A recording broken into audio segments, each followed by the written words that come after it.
Alright mga amigo, so ayan mga amigo, sa sobrang init dito sa probinsya mga amigo, kinakapos kami ng supply ng tubig. So ang gamit namin dito mga amigo is deep well, driven with electric pump, 1 horsepower.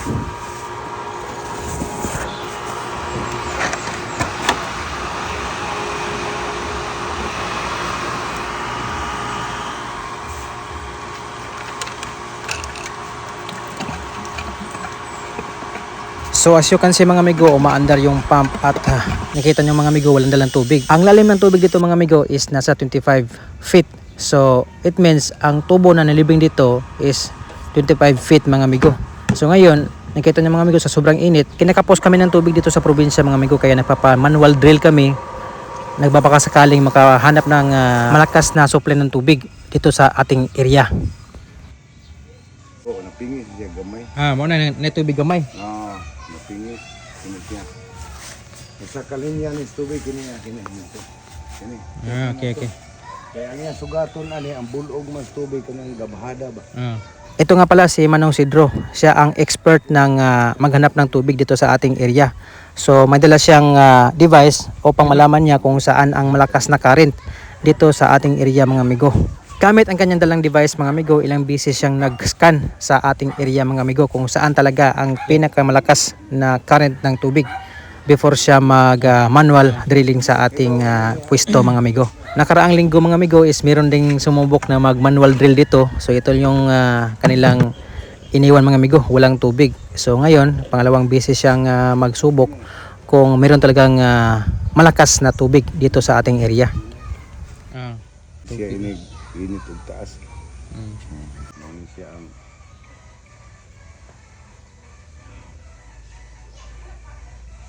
Ito yung butas na iniwan ng unang nag-manual drill dito mga amigo. Kaya lang mga amigo, wala silang nakuhang tubig kahit na nasa 30 feet na ang lalim ng kanilang tubo. Zero na. Zero. Yari daw linyas tubig. Kusog ni. Kusog na diha. Kusog ni. Sabi ng pangalawang mag-drill mga amigo, si Manong Sidro, dito daw ang area na malakas na tubig. So nasa 4 feet ang lapad mga amigo at hindi niya alam kung ilang lalim yung ating tubig dito sa area na ito. So dito masusubukan mga amigo ang kanyang dalang device kung totoo bang makadetect ng tubig or malakas na current sa area natin dito.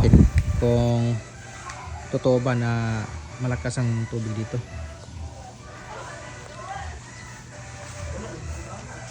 Kini mo ni. Kini mo ni simple no. So direta magkuha tubig.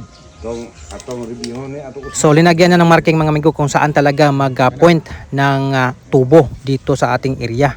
Siya rin nagsabi mga amigo na sentro daw at wala nang duda. Dito talaga ang malakas na current ng tubig. At yan na mga amigo, may point na sila kung saan talaga maglagay ng tubo. So after how many hours mga amigo is nagpatuloy na silang mag-conduct ng manual drilling upang magkaroon tayo ng tubig dito sa ating area. As you can see mga amigo, mayroon silang tripod na tubo at may pabigat upang bumaon ang tubo dito sa ating area na posibleng magkaroon ng maraming tubig. So abangan nyo ang update mga amigo kung totoo bang may tubig dito sa area na ito.